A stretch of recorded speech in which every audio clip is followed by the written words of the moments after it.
Hablemos entonces de muertes extrañas, sin doctrina. Empecemos directamente con los ejemplos. Allá en la corte de Luis XIV andaba Molière. Como sabemos, se llamaba Jean-Baptiste Poquelin. Era un tipo alto, de nobles modales. Las mujeres de la época consideraban que tenía hermosas piernas. ¡Ay, qué lindas piernas que tiene! Esto por no hablar. Bien. Como su padre, Dorio, era tapicero. Bueno. Tapicero real. Pero un día abandonó ese oficio para convertirse en cómico. Un trabajo considerado infamante. Y para no avergonzar a sus padres, cambió de nombre y se bautizó a sí mismo como Molière. Recorrió durante 13 años toda Francia, representando sobre todo farsas italianas y piezas españolas. Además de excelente actor, dirigía las obras. Bueno, biografía de Molière. Sí. Su admirador más importante era el rey Luis XIV, y bajo su protección estrenó casi todas las obras que le hicieron famoso. Cuando su salud empezó a debilitarse, le agarró también una especie de desconfianza hacia los médicos, particularmente a los médicos que lo atendían. Sí. ¿A qué otros? Bien que hacía esto. Claro, o sea, no era una desconfianza filosófica, sino personal, que son las peores desconfianzas. Claro, son las verdaderas. Sí. Bien. Y como también empezó a tener obsesiones por las enfermedades, escribió El enfermo imaginario. Y el 17 de febrero de 1673, en el transcurso de la cuarta representación en el Teatro del Palais Royal, Molière sufrió un acceso de tos que no pudo detener. Lo disimuló con algunas muecas y se retiró como pudo a bambalinas. Y allí se murió. Sí, señor. Vestía una casaca amarilla ese día. Claro. Tenía 51 años de edad. Y claro, ese día estaba vestido con una casaca amarilla. Y de ahí viene esa superstición que tienen los malos actores acerca del color amarillo. Todos dicen que el color amarillo trae mala suerte a los actores, especialmente cuando son malos. Claro, igual que la selección de Brasil, por ejemplo. ¿Cómo? Igual que la selección de Brasil. Sí. Y al gobierno de la ciudad también. No, me gusta contar la muerte de Catalina de Médicis, no por ninguna clase de obsesión necrófila, sino por lo siguiente. Cosme Ruggeri, uno de los tantos astrólogos que Catalina había traído de Florencia a Francia cuando se casó con Enrique II, rey de Francia. En realidad cuando se casó no era rey todavía, era rey Francisco I, después murió, etcétera. Bueno, Cosme Ruggeri se presentó ante ella y le dijo: señora, usted morirá cerca de Saint-Germain. Muy bien. Durante toda su vida, la reina evitó, con el mayor de los cuidados, acercarse siquiera a los lugares que portasen ese nombre tan temido. Identificaba la advertencia particularmente con Saint-Germain-l'Auxerrois y ya no quiso vivir en el Louvre. Por la misma razón se negaba a ir a una residencia que tenía Saint-Germain de no sé cuánto. No hablemos tampoco del barrio de Saint-Germain, que no sé si se llamaría Saint-Germain en ese tiempo. Bueno, estaba bastante vieja y fulera. Su capellán habitual se ausentó, el tipo que lo atendía, ¿no? El confesor. El confesor. Y se enferma y le mandan un padre confesor. Y estaban en el castillo de Blois. Un jovencito el tipo, ¿no? Dio la confesión, ya estaba a punto de rajarse. Cuando ella preguntó: ¿cómo se llama, fulano? Me dice: me llamo Lorraine de Saint-Germain. Saint-Germain, dijo Catalina, voy a morir. Y efectivamente, eso fue lo que hizo minutos después. Hay gente que con tal de darse la razón es capaz de cualquier cosa. Qué grande. En la corte de Praga, a mediados del siglo XVI, Rodolfo II, aquel emperador de Bohemia, que era ferviente admirador de astrólogos y astrónomos, permitió que el gran astrónomo Tycho Brahe se refugiara en su corte. el astrónomo había tenido que exiliarse de Dinamarca. Parece que un día en Dinamarca un ministro lo vino a visitar y el perro de Brahe le ladró, el funcionario le encajó una patada y Brahe, enfurecido, le devolvió la patada al visitante, quien le juró la ruina y la muerte. Como era un alto funcionario, lo echaron. Bueno, este hombre se convirtió en astrónomo real, pero no por mucho tiempo. Un año después de su llegada, allá por el 1600, durante una cena de gala, le dieron ganas de ir al baño y no se atrevió a pedir permiso. ¿Vio? Le daba no sé qué, estaba el rey ahí. Bueno, se le reventó la vejiga. ¿Qué? Y se murió. ¿Cómo se le va a reventar? Se le reventó la vejiga, señor. No puede ser. No, Vale, voy perder un amigo, después, claro. ¿qué tal su majestad? ¿Qué tal? Pum, chao. A otra cosa. Diagnóstico, vejiga reventada. Por eso no hay que tener vergüenza. No, señor. Barton. No, Acuérdese vaya. de esta enseñanza que alguna noche me la va a agradecer. Con permiso, ya vengo. Bien. Hemos hablado también de la muerte de Gaudí.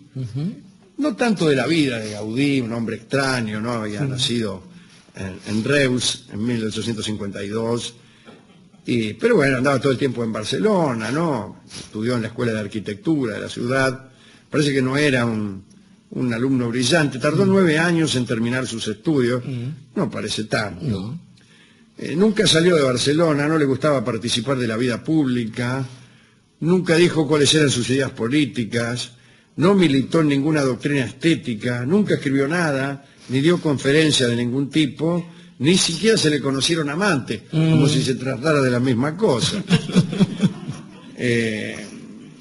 Bueno, se vestía mal, andaba hecho un croto. Pero la obra de Gaudí es parte fundamental de la arquitectura de Barcelona, ¿no? Todos conocemos la casa de Vincent. Sí, la casa de Vincent, Sagrada Familia, La casa tantas Vicent. cosas. El Parque Güell, hemos ido al Parque Sí, señor. Güell nosotros.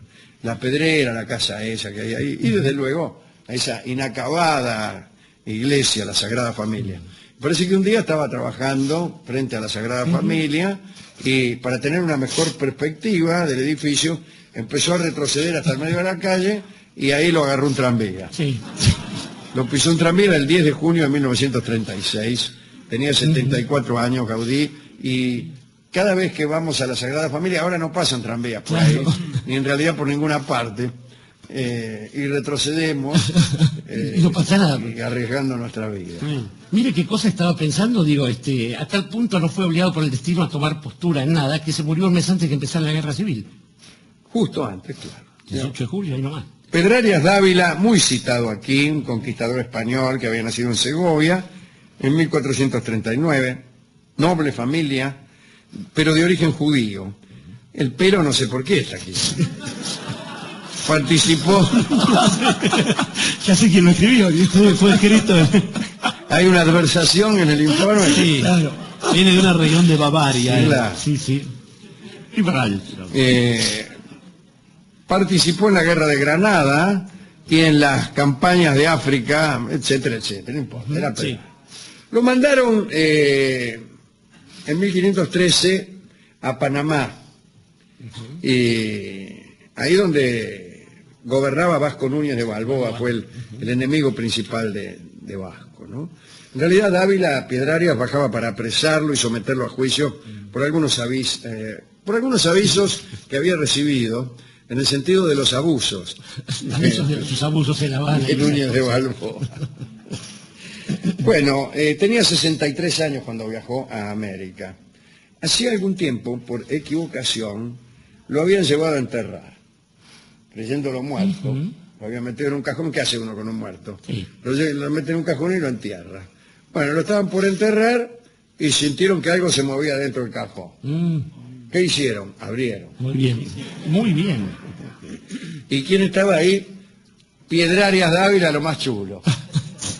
Con los ojos abiertos, que dijo, Sí. ¿qué es lo que está sucediendo aquí? Me Hubo una ajusta sobre situación todo. un poco violenta, pero bueno.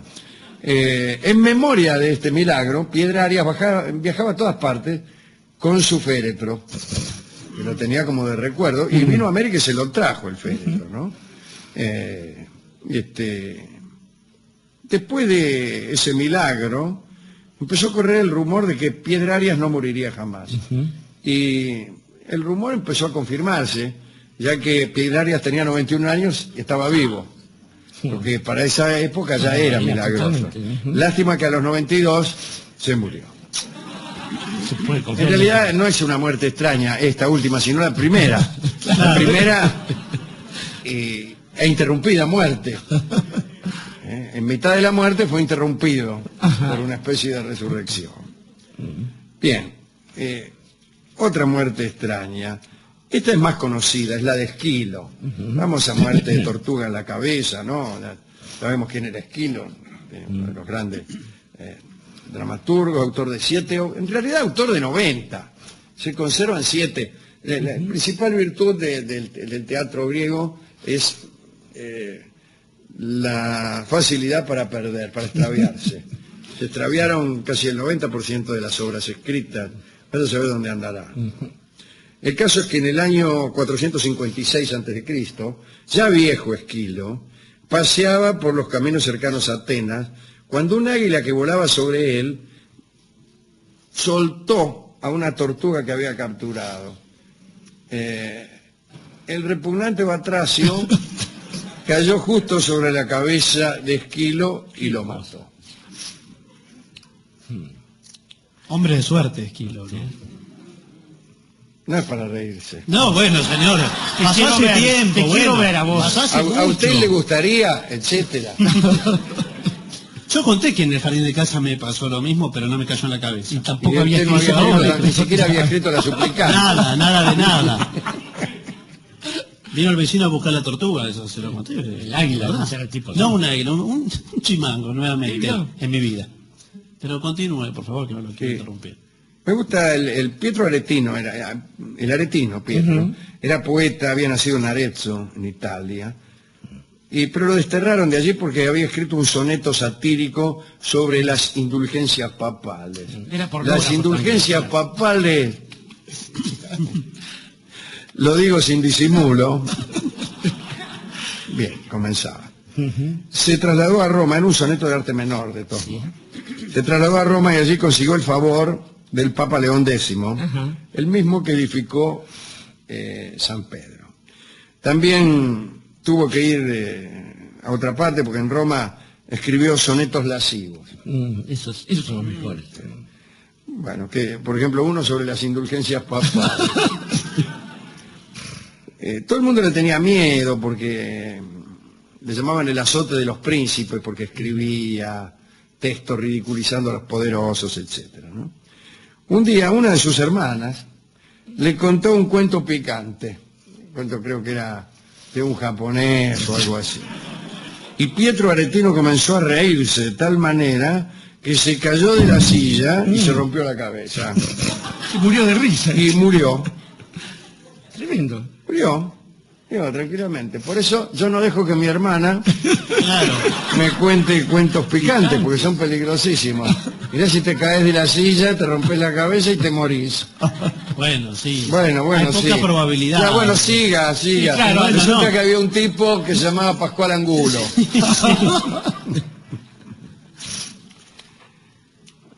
No tenía mucha gracia esta, ¿no? Entonces voy a contar esta que sí tiene gracia. Un señor llamado Reichelt, un austríaco afincado en París. En 1912, este hombre había inventado una capa con la que aseguraba que podía volar como un murciélago. Y entonces pidió autorización para lanzarse con la capa desde la Torre Eiffel.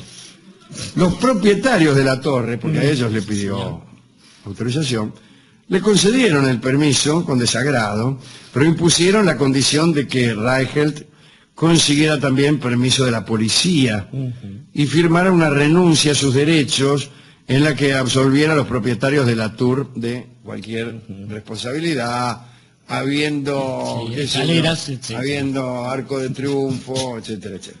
Una ART. Increíblemente la policía le dio la autorización y a las 7 en punto de la mañana del 23 de febrero de 1912, el sastre, Reichelt, acompañado de un grupo de admiradores y fotógrafos de la prensa, subió hasta el nivel de la primera plataforma, se detuvo sobre el borde y en el último acto de su vida se lanzó al vacío. Monta. No sé, fue rápido, los fotógrafos no podían ni... ¿Qué cree? El fotógrafo le puede fotografiar, Sí, la pero... foto no sostiene.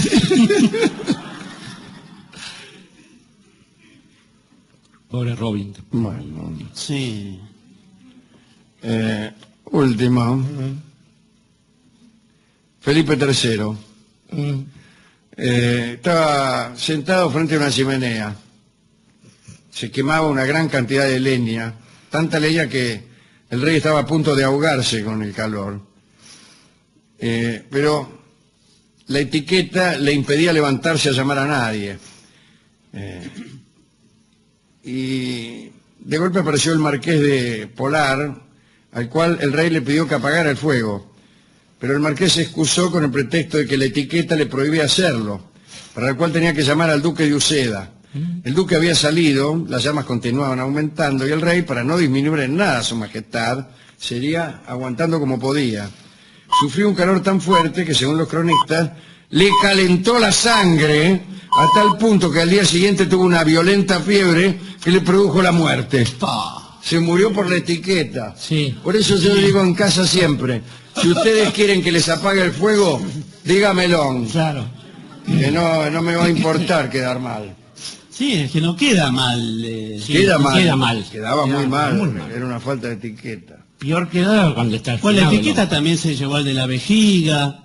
También Exactamente, hubo ¿vio? una Por el cuestión qué de- dirán, Por el qué cuántas dirán. muertes se producen. Sí. Brahe murió por el qué dirán. Felipe III también por el qué diré. Sí. Y el de la capa, el para que digan. Claro. El escribano. Todo sí. pensando en los demás. Si no Sí. fuera por ese berretín que tenemos de atenernos al ajeno arbitrio, nadie moriría. No, no es así. No ¿Cómo puede que no llegar, moriría, ¿cómo señor? puede llegar a esa Nadie conclusión? moriría. Le Señor. acabo de citar 3 muertes seguidas que se produjeron por atenerse al ajeno arbitrio. Luego, No, de, pero no, señor. de no suceder esto, nadie moriría. A eso le llamo pensar. Sí, señor. Filosofía. Señor, no hay relaciones de causa-efecto entre lo que usted dice y una generalización. Ahora Venga no, usted todo. con razones. ¿Cómo no te gusta perder a vos, eh? Bueno, ¿Qué cosa? ¿a quién de estos muertos quiere dedicar? Estaba pensando, Alejandro, en sumar uno más, ya que estaba hablando del amigo Poquelán, un querido hombre de las artes aquí, Ernesto Bianco, que supo morir de manera más digna también detrás de un escenario. Pero estaba pensando, estaba Bela Lugosi, que también andaba con el Honka atrás, esta forma de, en vez de vivir el sentimiento trágico de la vida, como decía nuestro amigo Miguel, andar cargando con el luctuoso precedente del resto de la gente de la muerte. Y eso está mal. Digo, hay en realidad una relación de las personas respecto de su pasaje al más allá, que tiene que ver con lo peor, lo más miserable en realidad de la condición humana, que es este asunto del qué dirán. Digo, gente que anda preocupada por el qué dirán de ellos dentro de 200 años, ¿no? Y que se preocupa en sostener un nombre, sostener una cuestión así. Estaba pensando también que otro hombre que se dedicaba a molestar a los poderosos, el querido Quevedo, había escrito alguna vez: entré en mi casa, vi que ensangrentada de anciana habitación era despojo, mi báculo más corvo y menos fuerte, y no hallé cosa en que posar los ojos que no fuera recuerdo de la muerte. Y esta es la idea. Hay una especie de recuerdo de algo que a uno no le sucedió todavía. ¿Por qué? Por estar mirando siempre en torno de las otras ideas. No viene de otro lado esta necesidad de andar construyéndose dioses y este tipo de personajes alrededor, cuando en realidad todo eso uno descubre que termina siendo una superstición respecto de la propia supuesta inmortalidad, que es la patraña del yo y de todas esas cosas que hemos hecho en Occidente. Algo así como si estuviéramos jugando todo el tiempo con la misma inversión del mito infantil de la cigüeña. Los chicos los traen la cigüeña, los chicos los traen en París. Del mismo modo, digo, uno está jugando con esta idea de alguna percepción, trascendencia, en un momento en que no va a haber nada de eso y uno va a quedar apegado a la estupidez de una frase y una superstición ajena como la que murió en París. La que murió en París es el título al que hemos arribado finalmente. Canta Ignacio Corsini. Adelante.